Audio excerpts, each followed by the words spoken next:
Life history variation. Population evolved to maximize their reproductive fitness, also called Darwin fitness, high R value, in the habitat in which they live. Under a particular set of selection pressure, organism evolved towards the most efficient reproductive strategy. यानी अगर सही environment मिलेगा, सही type का pressure मिलेगा, तो जो भी ऑर्गेनिज्म होगा वो अपनी सबसे एफिशिएंट देगा, जो भी है उसका वो अपना बेस्ट करेगा. ठीक है.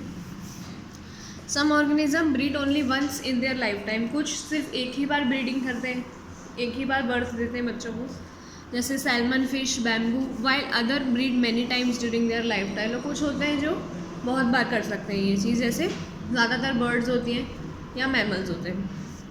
सम produce large number of small sized offspring. जैसे जो मोस्टली फिशेस वगैरह होती हैं वो बहुत सारे बच्चे देती हैं, पर वो बहुत छोटे छोटे से होते हैं. ठीक है, पर बहुत लार्ज नंबर में होते हैं. तो क्या होता है, आधे तो वैसे ही मर जाते हैं क्योंकि बाहर का इन्वायरमेंट रहता है, तो ले दे के फिर थोड़े बहुत बचते हैं. इसलिए उनका ज़्यादा अमाउंट में बच्चे देना बहुत ज़रूरी है. पर दूसरी तरफ देखें तो जैसे बर्ड्स या मैमल्स होते हैं, जैसे हम होते हैं, तो हम small number of large size offspring देते हैं. यानी जो भी हमारा ऑफस्प्रिंग होता है उसका साइज़ बड़ा रहता है, और हम क्योंकि प्रॉपर केयर देते हैं तो हमको ज़रूरी नहीं कि बहुत सारे करना पड़े. तो so which is desirable for maximising fitness. Ecologists suggest that life history traits of organism have evolved in relation to the constraints imposed by the abiotic and biotic components of the habitat in which they live. यानी ये किस किस से effect पड़ता है, दोनों चीज़ों से पड़ता है. एबायोटिक फैक्टर से भी पड़ता है और बायोटिक फैक्टर से भी पड़ता है, जिस भी हैबिटेट में ऑर्गेनिज्म रहता है. Evolution of life history traits in different species is currently an important area of research being conducted by ecologist. तो ये जो हमारे लाइफ हिस्ट्री ट्रेट्स हैं स्पीशीज़ के अलग अलग, ये अभी बहुत इंपॉर्टेंट एरिया है जिसमें बहुत सारे रिसर्च इकोलॉजिस्ट हैं वो कर रहे हैं. फिर आते हैं population interaction. Can you think of any natural habitat on earth that is inhabited just by a single species. यानी ऐसा कोई इन्वायरमेंट या हैबिटेट हम सोच सकते हैं जहाँ पर सिर्फ एक ही टाइप की स्पीशीज़ रहती हो.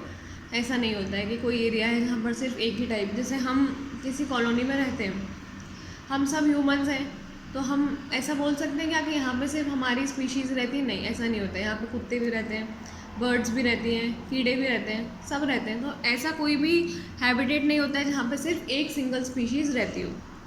There is no such habitat and such a situation is even inconvenienceable for any species. The minimum requirement is one more species on which it can feed. क्योंकि हर स्पीशीज़ की रिक्वायरमेंट होती है कि एक और स्पीशीज़ हो जिससे वो खाना ले सके. जैसे हम प्लांट्स से लेते हैं, वो भी एक टाइप की स्पीशीज़ है. तो even a plant species which makes its own food can not survive alone. एक प्लांट की भी अगर हम देखें तो उस प्लांट भी अकेला नहीं रह सकता. उसको किसकी ज़रूरत होती है? उसको सॉइल माइक्रोब्स की ज़रूरत होती है, जो बैक्टीरिया उसके सॉइल में रहते हैं उनकी ज़रूरत होती है, जिससे ऑर्गेनिक मैटर ब्रेक डाउन हो सके और वापस से इनऑर्गेनिक उसके अंदर से एब्जॉर्ब हो सके. And then how will the plant manage pollination without an animal agent. और सबसे मेन चीज़ कि एनिमल नहीं होगा कोई भी, तो इसका पॉलिनेशन कैसे होगा? It is obvious that in nature animal, plants and microbes do not and can not live in isolation but interact in various ways to form a biological community. तो ये क्या करते हैं कि आपस में अकेले तो नहीं रह सकते, इसलिए इंटरैक्ट करते हैं और एक बायोलॉजिकल कम्युनिटी हम बना लेते हैं सब मिलकर. Even in minimal communities, many interactive linkage exist, although all may not be readily apparent. Interspecific interaction arise from the interaction of population of two different species. Interspecific interaction मतलब होता है किसी भी population में जब दो अलग अलग species के बीच में interaction होगा. They could be beneficial, detrimental or neutral to one of the species or both.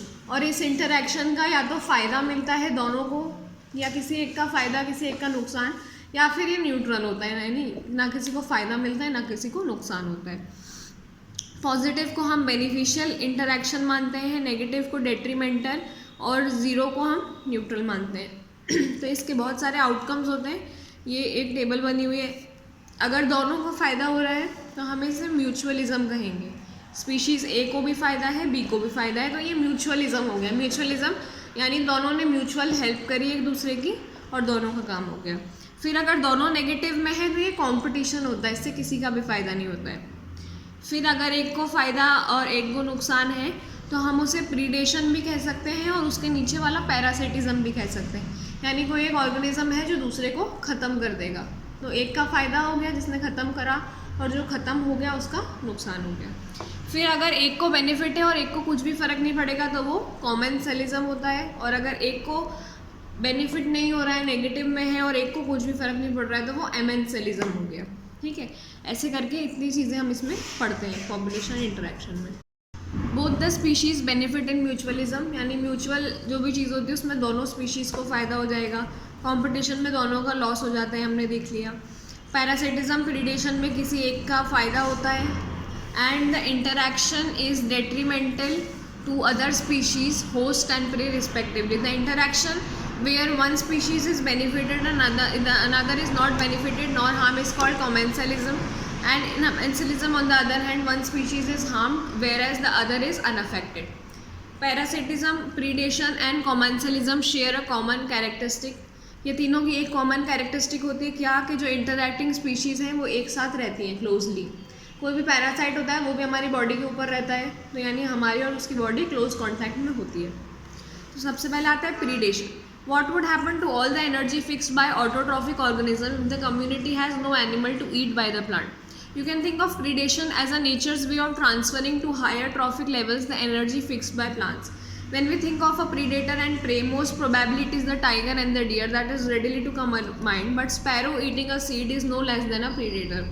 Although animal eating plants are categorized separately as herbivores, they are in broad ecological context not a very different from predators. यानी कि जब भी हम किसी predator और pray यानी शिकार और शिकारी के बारे में सोचते हैं तो हमारे दिमाग में मोस्ट कॉमन एग्जांपल आता है शेर और हिरण का, या टाइगर डियर ऐसा। ठीक है, लेकिन अगर कोई चिड़िया है जो किसी पौधे का बीज खा रही है तो वो भी एक तरीके से प्रीडेशन ही होता है। ऑल्दो हम उसे हर्बीवोरस बोल देते हैं क्योंकि वो वेजिटेरियन चीज़ है, लेकिन वो भी एक ब्रॉड तरीके से देखें तो इकोलॉजिस्ट के लिए वो भी एक प्रीडेशन होता है। और ये नेचर का तरीका होता है कि एक ट्रॉफिक लेवल यानी लोअर ट्रॉफिक लेवल से हायर पे एनर्जी को शिफ्ट करना। अगर ऐसा नहीं होगा तो सबकी पॉपुलेशन बढ़ती जाएगी एकदम से। अगर टाइगर डियर खाना छोड़ देगा तो डियर बढ़ जाएंगे तो वो घास खाएंगे, घास ख़त्म हो जाएगी तो बाकी जो एनिमल्स हैं फिर उनमें कॉम्पिटिशन होने लग जाएगा, तो ऐसे करके धीरे धीरे सब खत्म हो जाएगा। तो ये नेचर का एक तरीका होता है चीज़ों को फिक्स करने का। Beside acting as the conduits of energy transfer across the trophic level, predator play an important role. Predator यानी शिकारी जो होते हैं उनका एक बहुत इंपॉर्टेंट रोल होता है क्या, वो प्रे की पॉपुलेशन को अंडर कंट्रोल रखते हैं। But for predator, prey species could achieve very high population density and cause ecosystem instability, क्योंकि इससे इकोसिस्टम की इंस्टेबिलिटी हो सकती है अगर कोई पॉपुलेशन बहुत ज़्यादा बढ़ जाए तो। When certain exotic species are introduced in a geographical area, they become invasive and start spreading fast because the invaded land does not have its natural predators. The prickly pear cactus introduced into Australia in the early 1920 caused a havoc by spreading rapidly into millions of hectares of rangeland. Finally, the invasive cactus was brought under control only after a cactus-feeding predator, a moth from its natural habitat, was introduced into the country. क्या होता है, किसी भी species को अगर हम बाहर से किसी ऐसी जगह में लाते हैं जो उसके लिए अनजान होती है तो उसका शिकारी भी नहीं होता यहाँ पर, तो ऑब्वियस सी बात है वो ज़्यादा ग्रो करेगी। तो ऐसे ऑस्ट्रेलिया में कैक्टस लाया गया था। अब क्योंकि वो ऐसी जगह से लाया गया था जहाँ उसके शिकारी होते थे, उसको खा जाते थे, अब वो यहाँ आया तो उसके कोई शिकारी नहीं है, तो वो बहुत हेक्टर्स में फैल गया, एकदम बहुत तेज़ी के साथ फैल गया। फिर उसको कंट्रोल में लाने के लिए उनको वही जगह से जो उसका शिकारी था, एक मॉथ जो उसको खाता था, उसको लेकर आना पड़ा। तो किसी को भी अगर ऐसा इन्वायरमेंट देंगे जहाँ पर कोई प्रीडेटर नहीं है या उसको खाने वाला नहीं है या पॉपुलेशन कंट्रोल करने वाला नहीं है, तो वो पॉपुलेशन बहुत तेज़ी से फैल जाएगी। फिर biological control methods adopted in agriculture pest controls are based on the ability of the predator to regulate prey population. Predators also help in maintaining species diversity in the community by reducing the intensity of competition among competing prey species. ये population check करते हैं, species की diversity maintain रखते हैं और आपस में होने वाले कंपटीशन को भी कम कर देते हैं। In a rocky intertidal communities of American Pacific coast the starfish Pisaster is an important predator. एक अमेरिकन पैसिफिक कोस्ट में एक स्टारफिश है जो बहुत इंपॉर्टेंट प्रीडेटर यानी शिकारी, और प्रे आएगा तो वो शिकार होता है। In a field experiment, when all the starfish were removed from an enclosed intertidal area, more than 10 species of invertebrate become extinct within a year because of interspecific competition. जैसे ही एक एक्सपेरिमेंट इनने करके देखा कि एक स्टारफिश की species थी जो सारी छोटी छोटी मछलियों को खा जाती थी, तो इनने इस स्टारफिश को उस जगह से हटा दिया। तो क्या हुआ, सारी मछलियों की पॉपुलेशन बढ़ गई। अब क्योंकि सबकी पॉपुलेशन एक साथ बढ़ गई और उनके खाने पीने की चीज़ें सेम थी, तो उन सबके बीच में कंपटीशन होने लग गया। तो अगले कुछ ही सालों में वो सारी स्पीशीज़ भी ख़त्म हो गई, आपस में कंपटीशन करते करते सब खत्म हो गई। तो इसलिए प्रीडेटर बहुत इंपॉर्टेंट होता है, क्योंकि ये होता तो थोड़ा बहुत खाता रहता, सारी स्पीशीज़ को खाता रहता तो वो बैलेंस में चलती तो कंपटीशन नहीं होता। If a predator is too efficient and overexploit its prey, then the prey might become extinct, and following it, the predator will also become extinct from the lack of food. This is the reason why predators in nature are prudent. यानी कि अगर predator यानी जो शिकारी है वो ऐसा है कि वो ज़बरदस्ती मार देता है अपनी प्रे स्पीशीज़ को।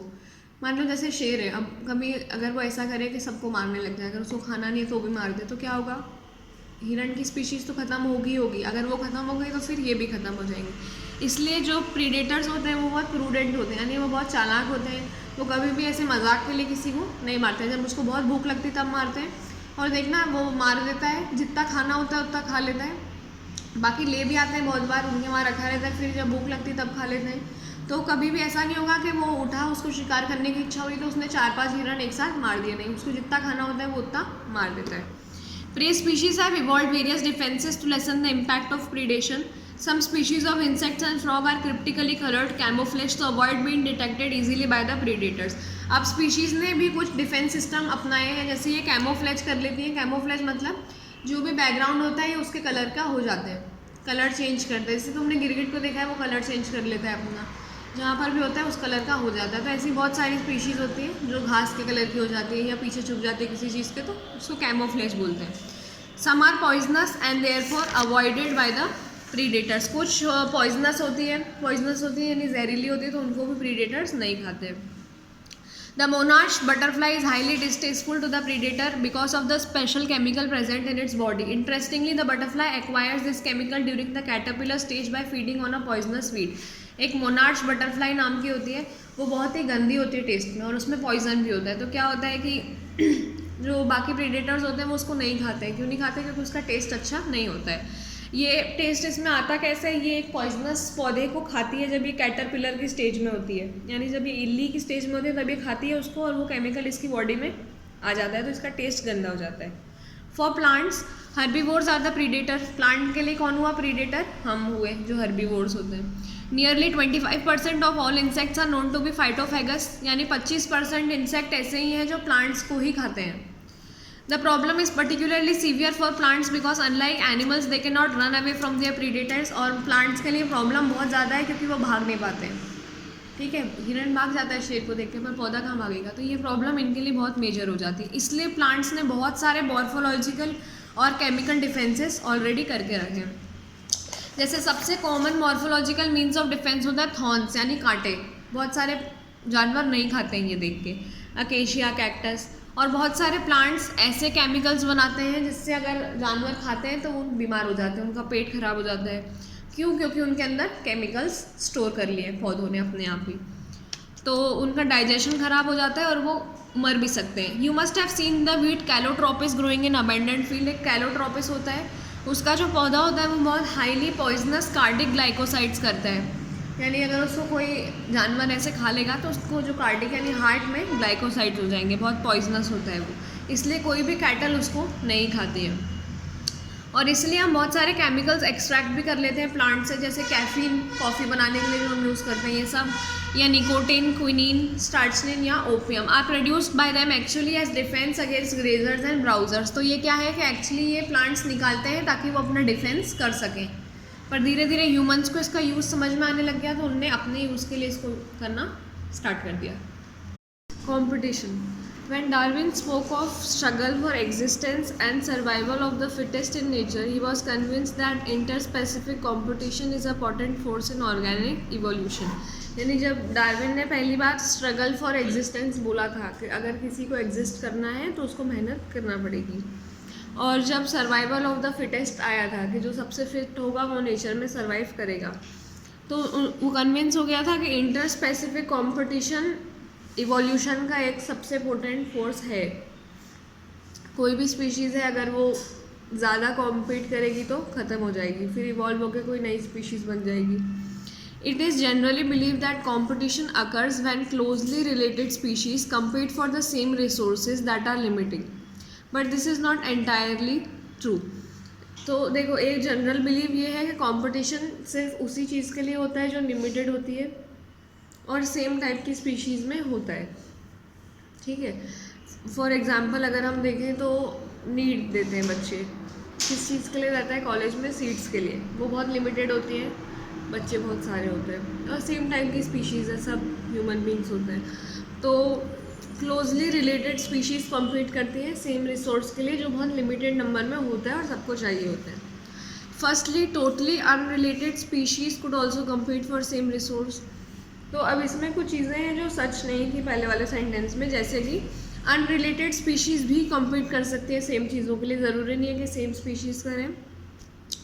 जैसे कि in some shallow South American lake visiting flamingos and resident species compete for their common food the zooplankton in the lake. कुछ साउथ अमेरिका के लेक्स में फ्लैमिंगो नाम की चिड़िया आती है विजिट करने के लिए, माइग्रेशन करके आती होंगी, तो वो और वहाँ पर रहने वाली जो लोकल फिशेज हैं वो, उन दोनों का कॉमन फूड है जू प्लैंकटन, तो दोनों उसके लिए कंपटीशन करती हैं। अब ये बर्ड है, वो फिश है, दोनों अनरिलेटेड स्पीशीज़ हैं पर एक ही चीज़ के लिए कॉम्पीट कर रही हैं। Secondly, resource need not be limiting for the competition to occur. In interference competition, the feeding efficiency of one species might be reduced due to the interfering and inhibitory presence of the other species. Even if resources are abundant, therefore competition is best defined as a process in which fitness of one species, measured in terms of it are the intrinsic rate of increase, is significantly lower in the presence of another species. तो कई बार मान लो कि कुछ चीज़ unlimited भी है पर दो species ऐसी हैं जिनमें से एक के खाने की कैपेसिटी ज़्यादा है और वो ज़्यादा जल्दी जल्दी पूरा खा जाएगा, तो ऑब्वियस सी बात है दूसरे के लिए कुछ बचेगा ही नहीं, भले ही अनलिमिटेड भी था तो भी नहीं बचेगा, तो भी कंपटीशन दोनों में हो जाएगा। तो इसलिए कंपटीशन को हम कैसे डिफाइन करते हैं कि किसी एक के आने से दूसरे की जो फिटनेस है वो कम हो जाए अगर, तो हम उसे कंपटीशन बता देते हैं। It is relatively easy to demonstrate in laboratory experiments, as Gauss and the other experimental ecologists did. When resources are limited, the competitively superior species will eventually eliminate the other species. But evidence for such competitive exclusion occurring in nature are not always conclusive.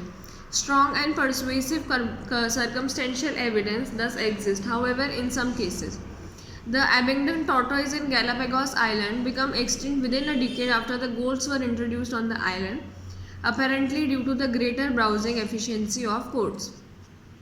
यानी कि हम इसको laboratory में भी दिखा सकते हैं पर ऐसे एविडेंस नेचर में बहुत कम मिलते हैं।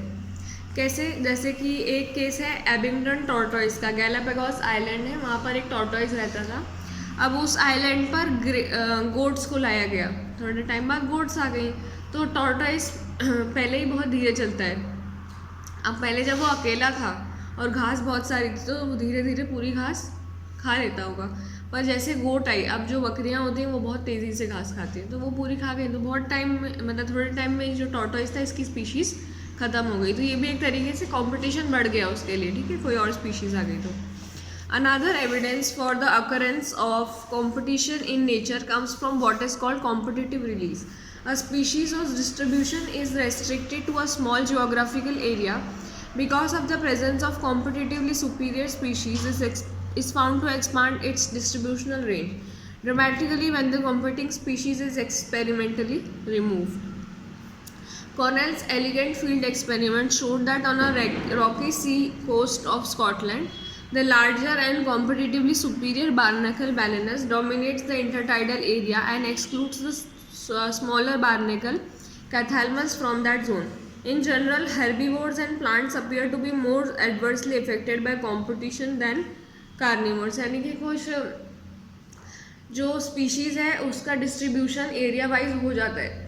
अगर कोई सुपीरियर है तो उसका एरिया अलग हो जाता है, कोई लोअर है तो उनका एरिया फिर अलग हो जाता है, क्योंकि दोनों एक साथ तो नहीं रह सकते, कंपटीशन हो जाता है।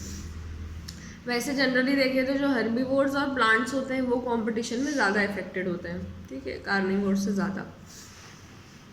Gauss' competitive exclusion principle states that two closely related species competing for the same resources cannot coexist indefinitely, and the competitively inferior one will be eliminated eventually. This may be true if resources are limiting but not otherwise. ये Gauss ने competitive principal दिया था फिर थोड़े time बाद कि अगर दो क्लोजली रिलेटेड स्पीशीज़ हैं और रिसोर्स सेम है तो दोनों साथ में नहीं रह सकते, किसी एक को हटना ही पड़ेगा और वो चीज़ किसी एक की ही हो सकती है। जो कॉम्पिटिटिवली इन्फीरियर होगा वो हट जाएगा, पर ये सिर्फ तब ट्रू है जब रिसोर्स लिमिटिंग होता है, नहीं तो दोनों का काम चल जाता है। Most recent studies do not support such gross generalization about competition. While they do not rule out the occurrence of interspecific competition in nature, they point out that species facing competition might evolve mechanisms that promote coexistence rather than exclusion.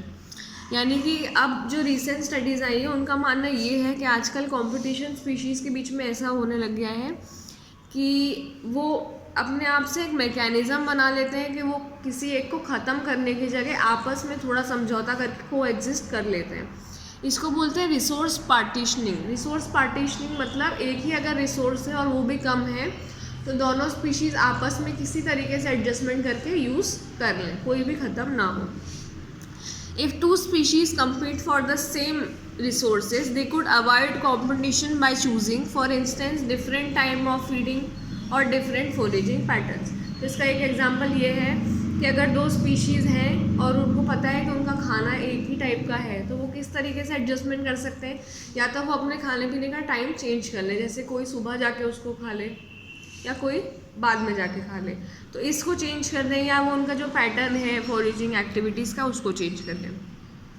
MacArthur showed that 5 closely related species of warblers living on the same tree were able to avoid competition and coexist due to behavioral differences in their foraging activities. MacArthur ने बताया था कि एक same tree पर उन्होंने 5 type की चिड़िया देखी थी जो क्लोजली रिलेटेड स्पीशीज़ की थी और वो सभी उसी पेड़ पर एग्जिस्ट कर रही थी। कैसे? क्योंकि उन्होंने अपने पैटर्न, खाने पीने के पैटर्न को थोड़ा थोड़ा सा चेंज कर लिया। मान लो कुछ स्पीशीज़ है जो दिन में खा लेती होंगी, कुछ बाद में खा लेती होंगी, तो इस तरीके से वो सब को एग्जिस्ट करने लग गए। फिर आता है parasitism. Considering that the parasitic mode of life ensures free lodging and meal, it is not surprising that parasitism has evolved in so many taxonomic groups from plants to higher vertebrates. देखो, parasitism मतलब parasite कोई भी ऐसा organism होता है जो किसी और की बॉडी पर रहता है और उसी में से सब चीज़ें लेता है। जैसे मच्छर होता है, वो हमारी बॉडी पर आता है, खून चूसता है और चला जाता है। जैसे जुए होते हैं बालों में, वो पैरासाइट का सबसे अच्छा एग्जांपल होता है, क्योंकि वो रहते भी वहीं हैं, खाते पीते भी वहीं से, उनका सब काम चल जाता है। ठीक है, इससे लॉस जिसके सर में जुए उसका होता है और जो सामने वाले उनको पॉजिटिव वो मिलता है, इसलिए एक का नेगेटिव और एक का पॉजिटिव होता है। Many parasites have evolved to be host specific, यानी कि कुछ होस्ट स्पेसिफिक होते हैं जो सिर्फ एक सिंगल स्पीशीज़ पर ही रह सकते हैं, उनका होस्ट वही होता है। In such a way that both host and the parasite tend to co-evolve. That is, if the host evolves special mechanism for rejecting or resisting the parasite has to evolve mechanism to counteract and neutralize them in order to be successful with the same host species. यानी कि एक ही host है, यानी सिर्फ किसी एक, जैसे मच्छर मान लो, वो सिर्फ हमारा खून पीते हैं, ह्यूमंस का मान लो एक तरीके से, तो हमने बहुत सारे तरीके आजमा के देखे, हमने हिट डाल लिया, हमने मच्छर वाले बैट ला दिए, हमने वो अगरबत्तियाँ जला ली। ठीक है, तो जैसे जैसे हम मैकेनिज़्म लाते हैं उनको ख़त्म करने के, वैसे वैसे उनको भी रेजिस्टेंट होना पड़ता है। अब तो वो होने भी लग गए हैं, बहुत सारे नहीं मरते हैं, हम कुछ भी जला लो नहीं मरेंगे, तो उनको भी रेजिस्टेंट होना पड़ेगा, क्योंकि उनको पता है हमारे पास सिर्फ यही होस्ट है जिससे हमें खाना मिलेगा। तो अपन भी मैकेनिज़्म लगाते हैं और वो भी मैकेनिज़्म लगाते हैं। In accordance with their lifestyle, parasite evolve special adaptation, कि कुछ स्पेशल अडेप्टेशन हो चुके हैं सारे पैरासाइट्स में, जैसे कि इनमें अननेसेसरी सेंस ऑर्गन नहीं होते हैं। ज़रूरी नहीं है कि इनमें सारे सेंस ऑर्गन हो। सेंस ऑर्गन पता है, आँख हो गया, स्मेल के लिए नाक हो गई, टंग हो गई, ईयर्स हो गए, तो ज़रूरी नहीं है कि इनमें ये सारे ऑर्गन्स हों, कुछ एक आध दो में काम हो जाता है। फिर इनमें कुछ एडेसिव ऑर्गन्स प्रेजेंट होते हैं जिससे ये होस्ट के ऊपर चिपक जाते हैं। ठीक है, फिर इनमें डाइजेस्टिव सिस्टम और रिप्रोडक्टिव कैपेसिटी नहीं होती है, नहीं मतलब इनमें डाइजेस्टिव सिस्टम कम होता है और रिप्रोडक्टिव कैपेसिटी इनकी हाई होती है ताकि जल्दी जल्दी रिप्रोड्यूस कर लें, बहुत जल्दी हो जाते हैं। मच्छर देखो फटाफट हो जाते हैं, पानी में अंडे देंगे और तुरंत अगले दिन बहुत सारे हो जाते हैं। तो लाइफ साइकिल पैरासाइट की कॉम्प्लेक्स होती है, बहुत बार इसको 2 होस्ट लगते हैं, जैसे हमने उसमें पढ़ा था मलेरियल पैरासाइट में, उसको 2 होस्ट लगते हैं अपनी बॉडी को इधर से उधर करने के लिए। ह्यूमन लीवर फ्लूक एक टर्माटोड पैरासाइट है, एक इल्ली जैसा होता है, बहुत सारे लोगों के अंदर मिलता है ये। जब ऐसे बोलते हैं डॉक्टर कि इसके पेट में कीड़े हैं या इंटेस्टाइन में किसी किसी के कीड़े रहता है, वो यही होता है। इसको 2 इंटरमीडिएट होस्ट चाहिए होते हैं, एक स्नेल और एक फिश, फिर इसकी लाइफ साइकिल कंप्लीट होती है। ऐसे ही the malarial parasite needs a vector mosquito, इसको मॉस्किटो भी चाहिए होता है बाकी सब में फैलने के लिए। Majority of parasite harm the host, आधे से ज़्यादा पैरासाइट्स हार्म ही करती है, कोई फ़ायदा तो करती नहीं है। वो हमारा सर्वाइवल कम कर देती है। सर्वाइवल कैसे कम कर देती है? काट ले कभी और हमको मलेरिया हो गया और हम मर गए तो हम खत्म हो गए, डेंगू हो गया तो मर जाएंगे। ग्रोथ रोक सकती है, रिप्रोडक्शन रोक सकती है होस्ट का, और उसकी पॉपुलेशन को कम कर देती है। बहुत सारे लोग मरते हैं हर साल मलेरिया से। They might render the host more vulnerable to predation by making it physically weak, ये हमको फिजिकली वीक भी कर सकती है। Do you believe that an ideal parasite should be able to thrive within the host without harming it? Then why did natural selection lead to the evolution of such totally harmless parasite? तो मतलब क्या ऐसी भी कुछ parasite होती होगी जो harmless होती होगी, या इतने टाइम से नेचर में इवोल्यूशन करके ऐसी पैरासाइट क्यों नहीं आई कि वो अपना खाना तो हमसे ले ले पर हमको हार्म ना हो, ताकि हम दोनों म्यूचुअली रह सकें। Parasites that feed on the external surface of host organism are called ectoparasites. जो पैरासाइट हमारी बॉडी के बाहर रहकर ऊपर से हम खाना ले लेते हैं वो एक्टोपैरासाइट्स होती है। इसका सबसे फेमिलियर एग्जाम्पल होता है लाइस यानी चूहे ह्यूमंस में। Many marine fishes are infested with ectoparasite copepods. Cuscuta a parasitic plant that is commonly found on growing on hedge plants. तुमने देखा होगा बहुत सारे ट्रीज़ या प्लांट्स होते हैं जिनके ऊपर एक पीले से कलर की बेल चढ़ जाती है। बहुत सारे प्लांट्स ऐसे होते हैं तुम देखना जिनके ऊपर एक पीले से कलर की बेल जैसी चढ़ जाती है। नहीं देखा होगा, कभी होगा यहाँ पर तो दिखाऊंगी। बड़े बड़े पेड़ रहते हैं पर उनके ऊपर ऐसे थ्रेड जैसा येलो कलर का ऐसा ऐसा ऐसा करके बहुत सारा वो हो जाता है, उसको बोलते हैं कसकटा। वो एक पैरासिटिक प्लांट होता है, उसका खुद का क्लोरोफिल नहीं होता इसलिए वो पीले कलर का दिखता है, ठीक है। और धीरे धीरे ये डिराइव करता रहता है न्यूट्रिशन होस्ट प्लांट में से, ठीक है। और फीमेल मॉस्किटो को हम पैरासाइट एक तरीके से कंसिडर नहीं कर सकते, जबकि वो हमारे में से ब्लड लेती है रिप्रोडक्शन के लिए फिर भी। In contrast endoparasites are those that live inside the host body at different sites. अभी हमने एक्टोपैरासाइट पढ़ा जो ऊपर से लेती है, अब होते हैं एंडोपैरासाइट जो हमारे बॉडी के अंदर रहती है, कहीं पर भी रह सकते हैं, liver, kidney, lungs, red blood cell. The life cycle of endoparasites are more complex, ये ज़्यादा कॉम्प्लेक्स होती है क्योंकि हमारे अंदर रहती है, इनको एक्सट्रीम स्पेशलाइजेशन चाहिए होता है। इनके मॉर्फोलॉजिकल और एनाटॉमिकल फीचर्स बहुत सिंप्लीफाइड होते हैं, ज़्यादा ऐसे डिफ़िकल्ट नहीं होते हैं। जैसे इल्ली जैसी होती है उसका क्या होता है, मॉर्फोलॉजिकली भी वो सीधी होती है, एनाटॉमिकली भी अंदर ज़्यादा कुछ नहीं होता है। ब्रूड पैरासिटिज्म, ये बर्ड्स में एक बहुत फैसिनेटिंग एग्जाम्पल है पैरासिटिज्म का। इसका एग्जाम्पल होता है कुकू और क्रो। कोयल देखना और कौवा देखना, दोनों एक जैसे दिखते हैं देखने में, दोनों को दूर से देखोगे तो वो एक जैसे हो। तो किसी को अगर डिफरेंस पता है उन दोनों में, या वो अपने आवाज़ निकालेंगे तो समझ में आता है, नहीं तो वो एक जैसे ही दिखते हैं। तो क्या होता है कि इसमें पैरासिटिक बर्ड जो होती है वो अपने अंडे उस चिड़िया के घोंसले में जाके दे देती है, क्योंकि दोनों सेम लगते हैं, दोनों के अंडे सेम लगते हैं, और जब बच्चे पहली बार निकलते हैं ना तो वो भी सेम ही दिखते हैं क्योंकि दोनों का कलर ब्लैक होता है। हाँ, कोयल थोड़ी सी ऊपर से ब्राउन होती है पर इतना डिफरेंस समझ में नहीं आता है। तो क्या होता है, ये अपने अंडे कौवे के घोंसले में जाके दे देती है। क्यों दे देती है? क्योंकि इसको घोंसला बनाने की मेहनत बच जाती है, इसको बैठना नहीं पड़ता अंडों पे, क्योंकि कौवा बैठता है तो सब अंडे एक साथ में सह जाते हैं। तो क्या होता है ये जाती है होस्ट के उसमें अंडे दे देती है, होस्ट उनको इंक्यूबेट करता रहता है। फिर धीरे धीरे क्या होता है, इन दोनों का साइज़, कलर, ये सब सेम होता है। एग्स का साइज़ भी सेम होता है, एग्स का कलर भी सेम होता है। बच्चे निकलते हैं तो दोनों के काले काले निकलते हैं, सेम होता है। तो इससे क्या होता है कि जो कौवा रहता है वो भी एकदम से बता नहीं पाता है कि ये मेरे अंडे हैं या किसी और के, ठीक है, उसको समझ नहीं आती है। तो इसमें लिखा है try to follow the movements of cuckoo and crow in your neighbourhood, और जैसे फिर अंडे में से बच्चे निकलते हैं वो अपने बच्चों को ले जाती है आकर। तो ये जब हम ब्रीडिंग सीजन होता है इनका स्प्रिंग से समर तब में, तब कभी अगर फॉलो करें, वैसे अब इतना टाइम नहीं रहता है पर पहले लोग कर लेते थे फॉलो, तो इसमें दिखेगा ब्रूड पैरासिटिज्म कि वो उसके अंडे में अपने उसके घोंसले में जाके अपने अंडे दे देंगे। हाँ, बहुत बार इसको समझ आ जाता है तो फिर ये अंडे नीचे फेंक देता है, पर मोस्टली इसको समझ में नहीं आता है क्योंकि सेम कलर और सेम साइज़ के होते हैं। फिर होता है commensalism. This is the interaction in which one species benefit and other is neither harm nor benefited. ये एक ऐसा इंटरेक्शन है जिसमें एक स्पीशीज़ का तो फ़ायदा होता है पर दूसरे का ना ज़्यादा मतलब ना फ़ायदा होगा ना नुकसान होगा, कुछ भी नहीं होता है। An orchid growing as an epiphyte on mango branch, barnacle growing on back of the whale benefit, while neither the mango tree nor the whale derives any apparent benefit. The cattle, egret and grazing cattle in close association, a sight you are most likely to catch if you live in a farm rural area, is a classic example of commensalism.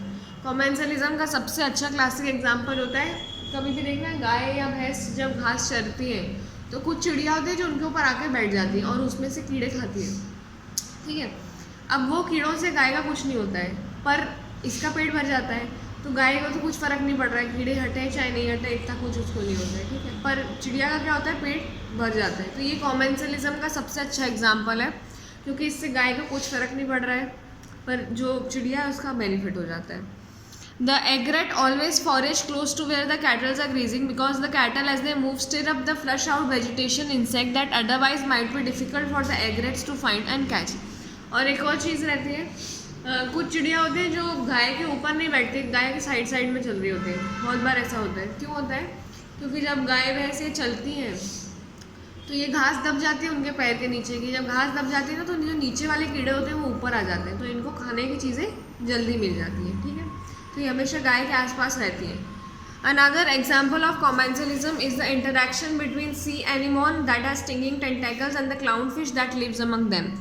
एक सी anemone नाम का जानवर होता है समुद्र में रहने वाला, उसके ऑक्टोपस के जैसे टेंटिकल्स होते हैं और वो पॉइजनस होते हैं, और उनके बीच में क्या होता है, क्लाउनफिश रहने लग जाती है। वो एक मूवी है नीमो नाम की, उसको देखना, वो रहता है जहाँ पर, वो भी एक ग्रो करने वाला ऑर्गेनिज्म ही है पर उसके बीच में वो घर बना लेते हैं क्योंकि उनको वहाँ पे प्रोटेक्शन मिलता है। तो ऐसे ही क्लाउन फिश को उनके बीच में प्रोटेक्शन मिलने लग जाता है क्योंकि वो स्टिंगिंग टेंटेकल्स हैं, उसके जो हाथ पैर हैं, स्टिंगिंग मतलब करंट मारने वाले होते हैं, जैसे जेली फिश होती है करंट मारती है बहुत दूर से, तो फिश को वहाँ पे प्रोटेक्शन मिल जाता है। और जो एनिमोन है उसको कुछ ना बेनिफिट होता है ना नुकसान होता है, वो तो चल रहा होता है अपना और ये उसके बीच में रह रही होती है। फिर होता है mutualism. Mutualism, this interaction confers benefit on both the interacting species. Lichen represent an intimate mutualistic relationship between fungus and photosynthesizing algae और cyanobacteria. इसमें दोनों को फ़ायदा होता है, दोनों इंटरैक्टिंग स्पीशीज़ को फ़ायदा होगा।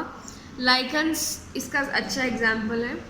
लाइकन एक इंटरमीडिएट रिलेशनशिप होता है फंगस और फोटोसिंथेटिक अलगी के बीच में, यानी जब फंगस, कोई भी फंगस और कोई भी अलगी साथ में रहते हैं तो उसे हम लाइकन बोल देते हैं। अब इससे दोनों को खाना मिल जाता है। इसका एक और एग्जाम्पल है जिसको माइकोराइजा बोलते हैं। इसमें फंगी किसी भी हायर प्लांट की रूट्स में रहने लग जाते हैं, तो दोनों के एसोसिएशन को माइकोराइजा बोल देते हैं। तो फंगस क्या करता है, प्लांट को सॉइल में से एसेंशियल न्यूट्रिएंट्स एब्जॉर्ब करने में हेल्प कर देता है और इन रिटर्न प्लांट जो है उसको खाना दे देता है, तो दोनों का फ़ायदा हो गया। तो इसको म्यूचुअलिज्म बोलते हैं कि दोनों म्यूचुअली एक दूसरे की हेल्प कर देते हैं।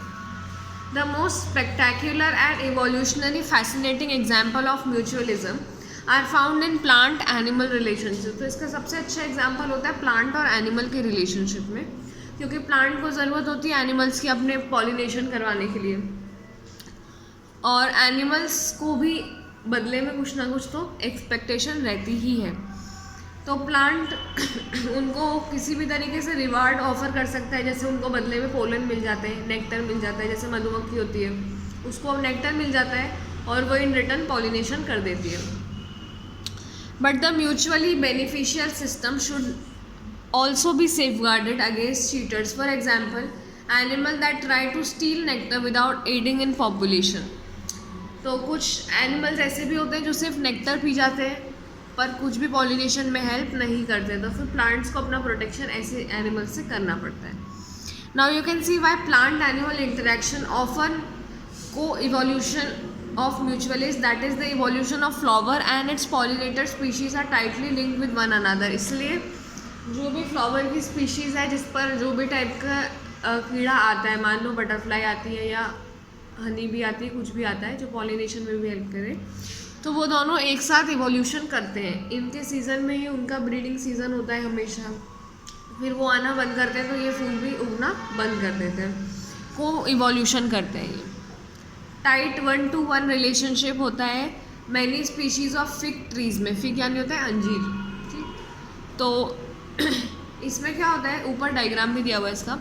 जो फिग की स्पीशीज़ होती है वो ऐसे फूल खिलता है तो उसके अंदर जो वास्प होती है, वास्प मतलब होता है ततैया, जो मधुमक्खी से अपोजिट होती है, बहुत ज़ोर से काटती है, पीले कलर की होती है, वो अपने अंडे इसमें जाके दे देती है फूल के अंदर और इन रिटर्न ये उसको पॉलिनेशन में हेल्प कर देती है.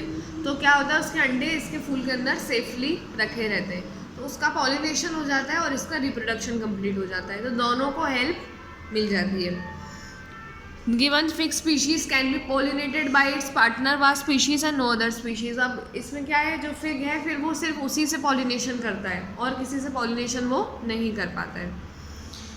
The female wasp uses the fruit not only as oviposition site but uses the developing seed within the fruit for nourishing the larva. तो वो सिर्फ अंडे ही नहीं देता है, उसके अंदर से उसे न्यूट्रिशन भी मिल जाता है, यानी उसका पूरा कंप्लीट काम हो जाता है खाने पीने का भी.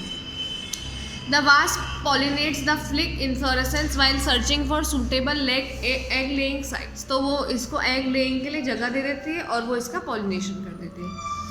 In return for the favor of pollinating, the fig offers the wasp some of its developing seed as food for the developing wasp larva. और कुछ थोड़ा खाने पीने का भी उसको मिल जाता है developing seed से.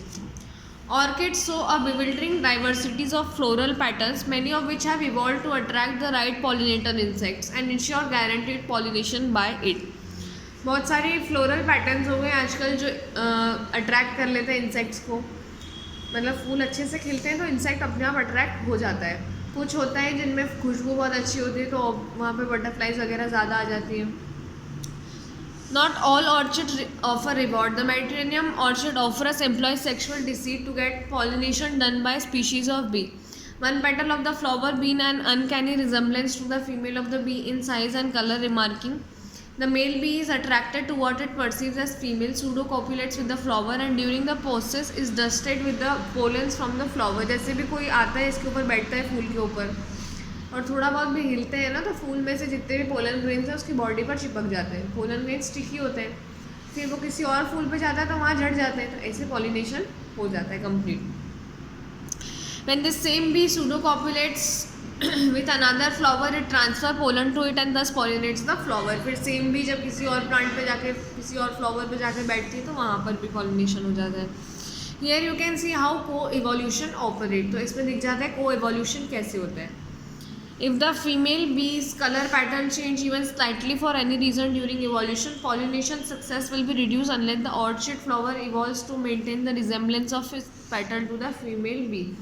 इनको अपना कलर पैटर्न और ये सब चीज़ें सेम रखना पड़ती हैं. हो सकता है कभी कभी चेंज होता हो तो उससे पॉलिनेशन कम हो जाए. ठीक है, ख़त्म हो गया चैप्टर ये.